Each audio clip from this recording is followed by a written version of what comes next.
Olá a todos e todas.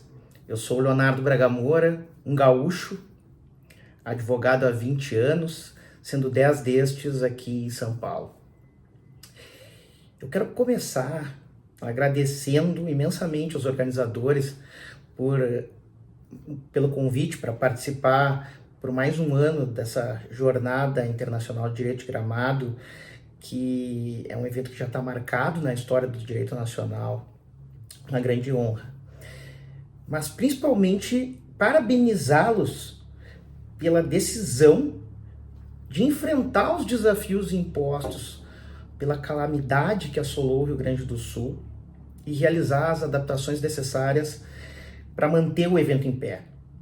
Reformulado, com todos ainda muito abalados, mas certamente muito mais fortes do que antes, porque juntos vamos dar a volta por cima e reconstruir esse estado do Rio Grande do Sul, querido não apenas por nós gaúchos, mas por todo o Brasil, como demonstrado pela onda de solidariedade que vimos e que continuamos vendo em prol da nossa gente.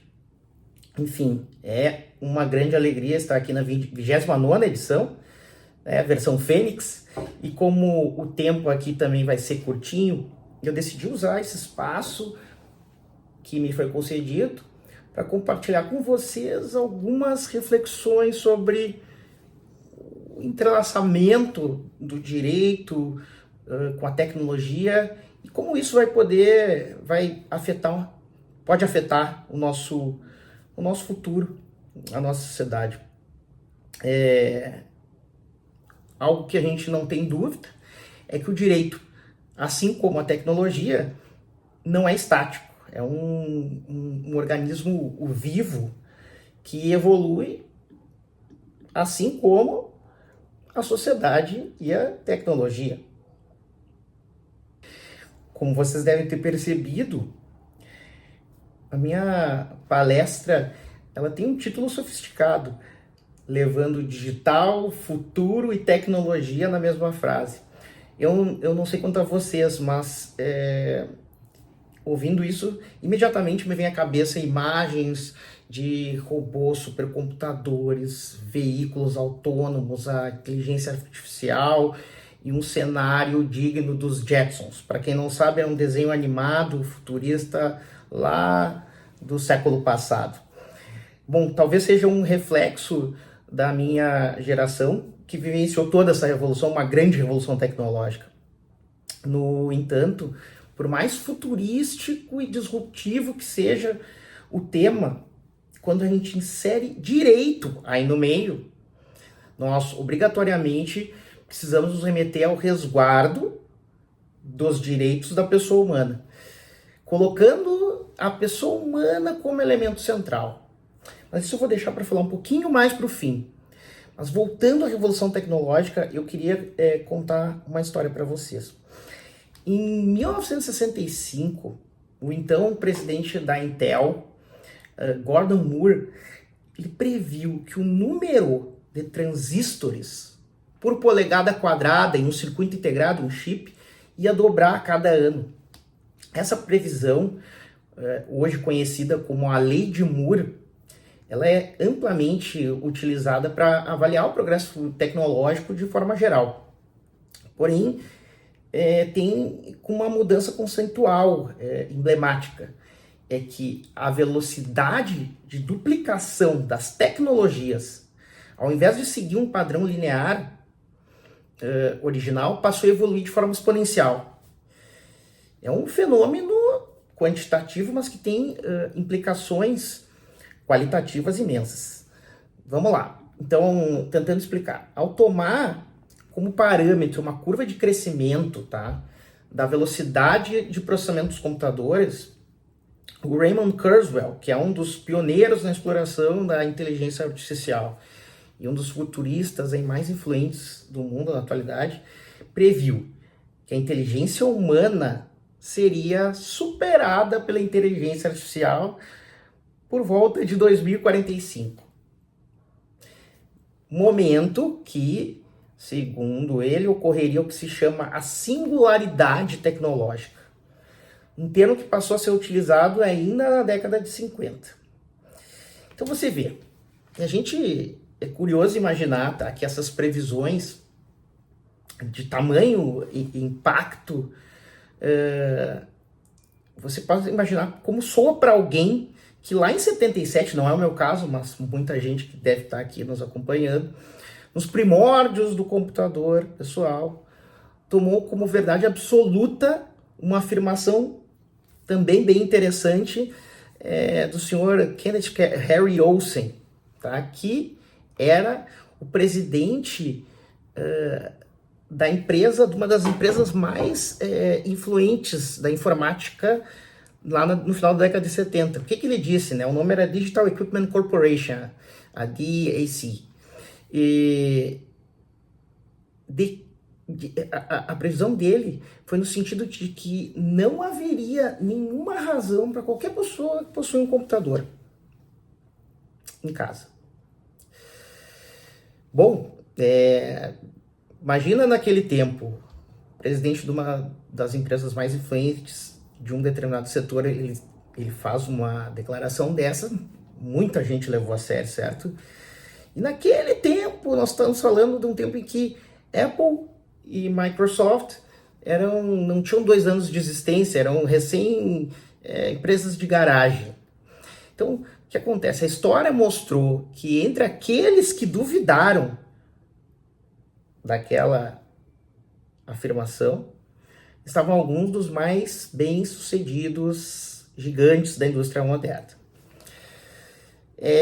Então, assim, é natural que a nossa geração, tá, fique cada vez menos surpresa, maravilhada, chocada com o surgimento de tecnologias que há pouco tempo a gente ia chamar de ficção científica. Então, que nos desafiam até imaginar como que vai ser esse futuro já não tão distante, né? Considerando tecnologias que já estão em franca evolução. E aí eu estou falando de computação quântica, estou falando de ascensão de realidade virtual avançada, em que as pessoas possam viver realidades que sejam quase indistinguíveis da realidade física, ou ainda inteligência artificial autônoma, em que as próprias máquinas vão ter capacidade de criar não só desenhos como já fazem hoje, mas invenções e possibilidade de patentear. Imagina, então, a gente tem discussões sobre titularidade de patentes, responsabilidade legal por ações realizadas por entidades não humanas, né?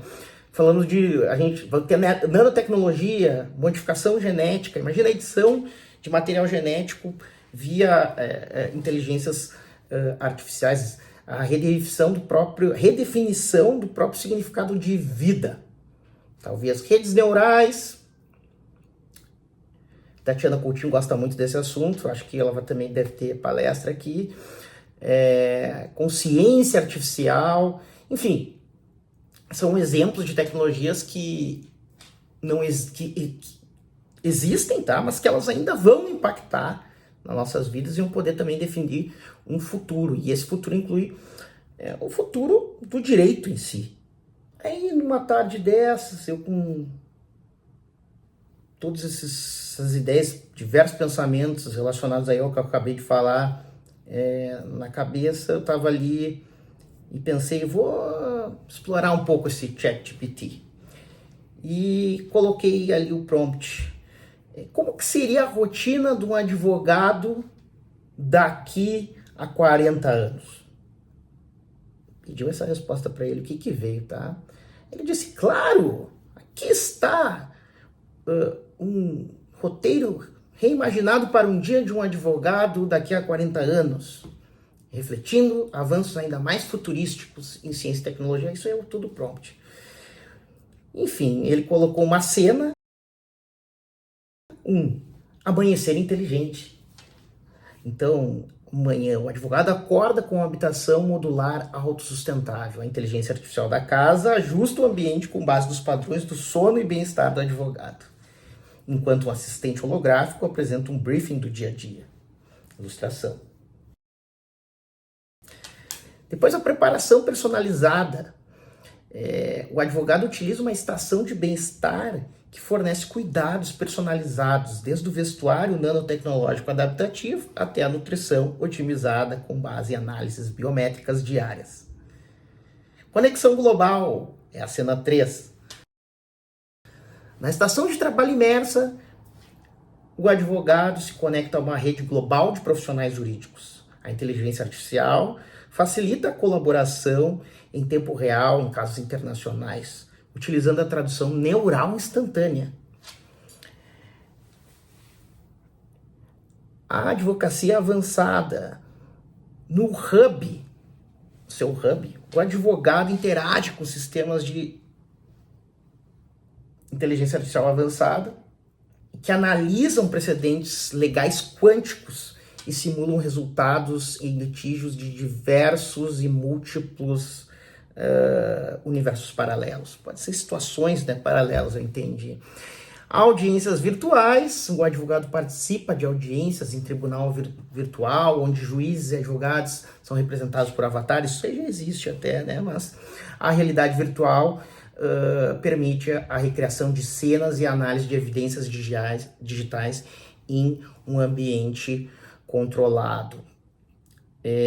Educação, né? Depois ele vai uma educação contínua no período da tarde. O advogado se conecta a uma plataforma de aprendizado neural que transfere conhecimento diretamente para o cérebro, permitindo a assimilação rápida de novas legislações e tecnologias. Enfim, aqui foram gerados, além dessa narrativa, ilustrações. Mas e aí? Eu pergunto para vocês aqui, encontre o erro dessas ilustrações. Então a gente volta para a questão humana. Para quem encontrou o erro, para quem não encontrou, a gente volta da mesma forma. Um cientista chamado Stuart Russell, que é internacionalmente renomado e que ele é um dos defensores da chamada inteligência artificial benéfica. A ideia é alinhar o avanço da inteligência artificial com os valores humanos. Então, ele defende basicamente que, em vez de construir sistemas de inteligência artificial para atingir objetivos arbitrários, a gente deve focar, a gente como civilização, em criar sistemas que sejam comprovadamente benéficos para a sociedade. Então ele argumenta que os avanços técnicos devem ser acompanhados por um alinhamento ético com os valores humanos. Então, é um desafio, tá? O alerta é claro. Por favor, senhores desenvolvedores, cientistas, vamos prevenir as consequências negativas de sistemas de inteligência artificial mal desenhados. E aí coloca 3 princípios. Tá? O primeiro é que os objetivos das inteligências artificiais eles devem maximizar valores humanos. O segundo, que as inteligências artificiais elas são inicialmente incertas sobre o que consistem valores humanos. E sempre vai estar incompleto, certo? E o terceiro, as inteligências artificiais elas podem aprender sobre valores humanos ao observar as escolhas que os humanos fazem. Então é preciso, portanto, um desenho institucional que favoreça o surgimento, o florescimento de usos de internet, de inteligência artificial que sejam benéficas em todos os campos da sociedade. Nós estamos falando aqui de educação, a gente está falando de cultura, saúde, princípios relacionados à igualdade e diversidade. Então, nesse sentido, os usos potenciais da inteligência artificial são incríveis. E aí é o seguinte, esse Stuart Russell, e isso é uma coisa que realmente me vejo altamente positivo, ele foi convidado pela nossa comissão de juristas do Senado Federal para colaborar nas discussões a respeito do nosso projeto de lei sobre a inteligência artificial, o uso e desenvolvimento de sistemas de inteligência artificial. Então aqui, há um tempo atrás, ele esteve numa conferência e que defendeu a implementação de uma classificação de riscos e normas de segurança para o setor da inteligência artificial. Então ele realmente, eu entendo que a contribuição dele foi efetiva para a gente poder avançar nesses projetos de lei que estão sendo discutidos aqui no Brasil já há algum tempo, tá? A última versão do projeto tem normas gerais realmente enfatizando a questão dos direitos fundamentais da promoção de sistemas seguros e confiáveis, e claro, com o benefício da pessoa humana, alinhado ao progresso tecnológico e científico. Então, a centralidade da pessoa humana é algo fundamental. E o que podemos, então, concluir de tudo isso aí? Eu gostaria de concluir que o futuro do direito, a tecnologia e a sociedade, elas caminham juntamente para aproveitar esses benefícios que o desenvolvimento ele é para trazer. A gente pode aproveitar a tecnologia para promover a diversidade, para promover o desenvolvimento social, a educação jurídica para desafios do futuro. Exemplos, certamente, eles não vão faltar. E tem muito trabalho legal voltado, trabalho de gente, de futuristas, de juristas, de todo mundo, que nos mostram que esse é o caminho, a educação. E o homem sempre vai ter um papel central. Por mais que se diga, temos medo que as máquinas tomem os nossos trabalhos, isso não vai acontecer. Alguns até, nós vamos ter que conviver, mas assim, o papel do humano vai seguir sendo crucial. O papel dos profissionais do direito sempre vai ser crucial. Então,